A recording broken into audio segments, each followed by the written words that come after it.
আসসালামু আলাইকুম। আজকে হচ্ছে আমি কিছু গুরুত্বপূর্ণ বিষয় নিয়ে কথা বলবো বাইকের। তো গুরুত্বপূর্ণ বিষয় নিয়ে থাকবে আজকে চেনের যে সমস্যাগুলো ফেস করে মানুষ, ওইসব বিষয় নিয়ে কথা বলবো।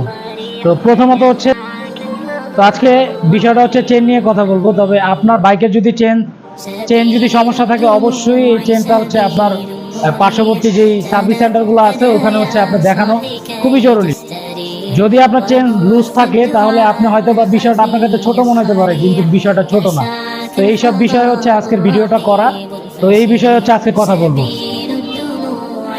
চেনের বিষয় হচ্ছে আমি তিনটা কথা বলবো। সেটা হচ্ছে, যদি আপনার বাইকের চেন লুজ থাকে সেক্ষেত্রে হচ্ছে প্রথমত আপনার চেনটা আপনার পার্শ্ববর্তী যেই সার্ভিস সেন্টার আছে ওখানে চেক করবেন যে আপনার চেন কি লুজ আছে কিনা। এই চেনের কারণে আপনার কাছে মনে হতে পারে যে সমস্যাটা ছোট, কিন্তু আসলে ছোট না।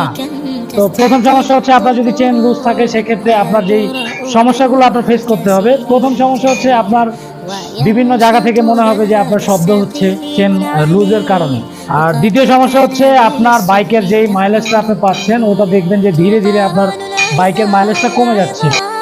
আর নাম্বার 3 যেই সমস্যাটা, সেটা হচ্ছে খুবই গুরুত্বপূর্ণ। সেটা হচ্ছে, আপনার বাইকের যদি চেন লুজ থাকে যে কোনো সময় আপনি বড় কোনো দুর্ঘটনার শিকার হতে পারেন। যদি মনে করেন আপনার বাইকের চেন লুজ, অবশ্যই আপনার আশেপাশে যে সার্ভিস সেন্টারগুলো আছে আপনার বাইকটি চেক করায় নেবেন। আর যদি ভিডিওগুলো ভালো লাগে অবশ্যই হচ্ছে ইউটিউব চ্যানেলটাকে সাবস্ক্রাইব করে দিবেন, ফলো করে দিবেন। তো আজকে এই পর্যন্তই। আসসালামু আলাইকুম।